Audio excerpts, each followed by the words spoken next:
안녕하십니까. 이어서 하겠습니다. 전에 복지는 무엇인가요? 라는 대답을 했는데, 복지는 한국 한의학이 아니고 일본 의학에서 많이 유래가 돼 있죠.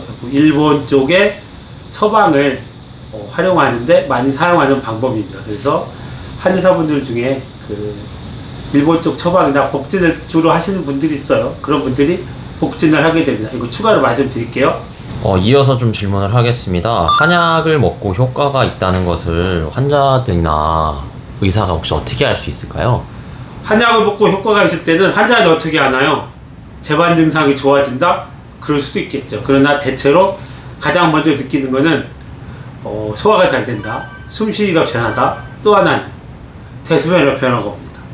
소변량이 늘거나 대변량이 늘거나, 요거를 보고 한약이 효과가 있다는 걸 알 수 있습니다.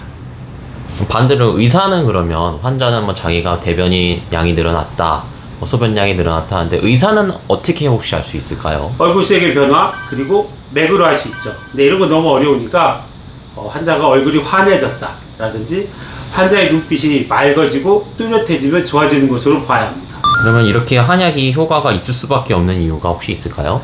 한약은 우리가 개개의 효과가 있는 본초를 모아서 한꺼번에 물로 탕전해서 다려 먹는 경우가 많은데, 개개의 본초가 생생지기가 있는 곳, 즉 에너지가 많은 곳들을 골라 그것을 조화롭게 배합해서 다려 먹기 때문에 그 약을 먹으면 효과가 있을 수밖에 없죠. 왜? 몸에 병이 난 곳은 생생지기가 부족해지고 병기라고 해서 사기가 가득한 곳이 생겼기 때문입니다. 전에도 얘기했지만 한의학은 몸의 시간과 공간을 잘 파악해서 치료해야 됩니다. 특히 공간에 어그러짐이 있는지, 지금 간에 있어야 할 에너지가 콩팥에 가 있는지, 콩팥에 있는 에너지가 비장에 가 있는지를 파악을 해야 되겠죠. 시간, 지금 족전 비장에 에너지가 공급해야 되는데 그렇지 못하고 엉뚱한 곳에 공급된다든지, 이런 시간과 공간의 흐름의 깨짐을 알아내는 것을 한의사가 하는 일이라고 할 수 있습니다.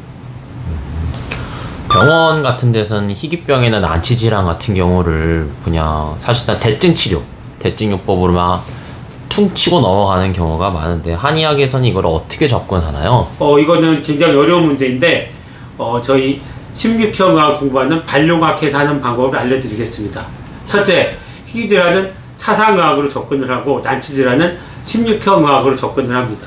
대개의 난치질환은 경맥 에너지의 선천적 상하좌우가 틀어져서 걸린 경우가 많고, 희귀질환은 사상의학에서 얘기하는 몸 안에 있는 오장육부의 대소의 선천적 차이로 만들어진 경우가 많습니다. 그래서 희귀질환이나 난치질환은 이 두 가지로 많이 대응을 한다고 보시면 될 것 같습니다. 한의사 선생님들이 당신은 비장이 안 좋다 이런 식으로 장부변증을 많이 얘기하시는데 그렇게 하는 이유가 있을까요? 장부변증이 이렇게 보셔야 돼요. 그러니까 우리 몸 안에 에너지를 가둬놓고 있는 오장육부가 있고, 몸 밖에는 오장육부 에너지가 밖으로 드러난 곳이 있는 거죠. 그래서 우리가 귀를 보면 콩팥의 상태를 알 수 있다든지, 입을 보면 비장의 상태를 알 수 있다든지, 이마를 보면 폐장의 상태를 알 수 있다든지, 여러 가지 경우가 있죠. 그러나 거꾸로도 되는 겁니다. 이게 이제 좀 이해가 있을 텐데, 이 귀를 접어서 몸 안에 들어갈 수 있게 만들어진다. 그럼 그게 콩팥이 되는 겁니다. 그러니까 한의학에서 얘기하는 인신소천지, 이렇게 부르는 것이죠. 좀 어렵죠? 안 그래도 요즘 날씨가 많이 더운데 여름철에 상복하면 좋은 차가 혹시 있을까요? 상복하면 좋은 차는 전에도 제가 전 시간에 얘기했는데, 태음인 오미자, 소약에는 오이나 이런 거 많이 먹으면 좋고, 소음이는 대개는 인삼이나 꿀등을 먹는데 요새 백편두라는 홍이 있습니다. 이런 것도 달달 볶아서 차로 끓여 먹으면 좋습니다. 태양인도 혹시 추천해 줄 수 있으신가요? 태양인은 주변에 본 적이 없어서 잘 모르겠습니다. 그냥 오가피차를 먹는 걸로 하겠습니다. 그리고 강의하실 때 항상 영추라는 책을 자주 언급을 하시는데 그러는 이유가 있을까요? 영추는 저희가 한의학의 원전지대는 황제내경의 소문하고 영추의 두 가지 편 중에 하나입니다. 영추도 침구에 관한 내용이 많이 담겨 있는데 모두 81편에 해당하는 자세한 논문이 실려 있습니다. 그래서 영출을 보면 침을 어떻게 놓을 것인지, 침을 놓으면 안 되는지, 암도 침으로 치료하는지에 대한 여러 가지 방편이 나와 있어서 한의사들을 꼭 필독하고 있는 서적이라 할 수 있습니다.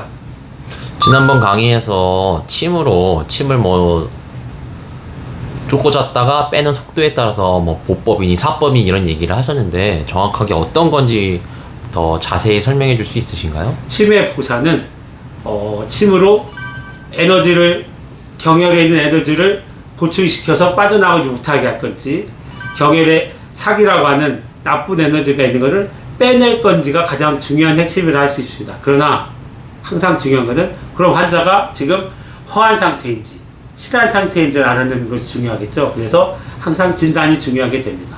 침의 보사는 보약을 먹는 거랑 다릅니다. 보약을 먹는 거는 오장육부 에너지를 채우는 거지만 침은 경혈 그리고 경맥 에너지를 어떻게 할 것인지에 대한 문제라고 볼 수 있습니다. 방금 전에도 뭐 사기를 빼낸다 하는 얘기를 하시는데 사기는 어떤 거를 말씀하는 건가요? 사기는 요새 입장으로 보면 바이러스나 세균 등 어떤 각종 질병을 일으키는 다양한 미생물군도 포함될 수 있겠죠. 그런 거를 통칭하는 말이었습니다. 그러나 옛날에 그럼 사기는 어떻게 생기나요에 대해서 옛날 사람들의 대답은 땅에서 하늘로 기운이 올라가고 땅에서 하늘의 기운이 내려오는데 이것 등이 속도나 공간에 문제가 생겼을 때 생겼다고 봅니다. 땅에서 하늘로 에너지가 올라간다는 이런 황당한 얘기는 무엇인가요? 물이 많은 곳에서 구름이 생기고 구름에서 비가 내리면 에너지가 순환한다고 볼 수 있습니다. 뭐 여러 온라인 사이트라던가 뭐 한의학을 별로 안 좋아하시는 분들, 뭐 싫어하시는 분들께서는 막 한의사가 무당이다, 뭐 한무당이다라는 단어가 생길 정도로 굉장히 폄하하고 있는데 그렇게 비난을 받는 이유가 뭘까요? 한의학은 양방 의사들이 포기한 신의 영역을 진단하는 능력을 키우고 그것을 배우고 있기 때문입니다.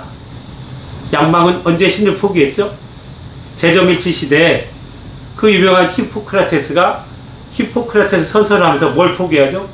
신에 대한 영역이나 신에 대한 두려움 등을 포기합니다. 때문에 그 뒤로 양방의 정신과는 안정제나 사람을 재우는 약으로 끝나요. 무슨 심리치료 내려고는 상담의 기법일 뿐이지 환자를 치료한다고는 볼 수 없죠. 그래서 한의학은 신의 영역을 다루고 있고 그 신의 영역을 다루다 보면 실수도 있을 수 있고 그리고 한의원에서 진단하는 분에 따라서 조금씩 차이는 있을 수 있는데 한의학의 장점인 신을 다루는 학문이다. 이거를 잊지 않았으면 좋겠습니다. 신을 다루는 학문이라고 하셨는데 그러면 신을 다루는 학문을 하는 한의사라면 항상 몸과 마음을 청정하게 해야 되겠네요. 그러면 한의사는 본래는 태어날 때 너는 나가서 사람들을 구제하는 일을 해라 하는 저희가 지상 명령을 받고 온 사람들로 봐야 됩니다. 그래서 괴로워하시는 분이 많죠. 이제 이런 것들을 내가 이번 생에 해야 될 임무가 있구나라고 생각하면 되게 마음 편해져요. 그래서 몸을 깨끗이 하려면 어떻게 해야 되죠? 가장 좋은 거는 내 체질에 맞고 내 몸에 맞는 음식을 많이 먹고 맞지 않는 것을 안 먹어야 합니다. 그리고 마음을 깨끗이 하려면 물론 뭐 나쁜 마음을 먹지 말아야 되지만 호흡을 천천히 하는 버릇을 들이고 인기, 어지리자죠. 인기를 키우는 노력을 많이 해야 됩니다. 어제 한의원에 가면 원장님 보기만 해도 병이 났고 이런 분들이 계세요. 그런 분들은 타고난 인기가 많은 분들입니다. 그래서 예로부터 의술은 인술이라 했던 겁니다. 인기를 많이 갖고 있는 한의사한테 진료를 받으시면 여러분의 마음도 편해지실 겁니다. 자, 원래 여름 특집을 했는데 편집하는 거 보니까 여름 휴가 끝나면 바로 찍어야 될 것 같습니다. 일단 여러분 휴가 잘 보내시고 다음에 뵙겠습니다. 감사합니다.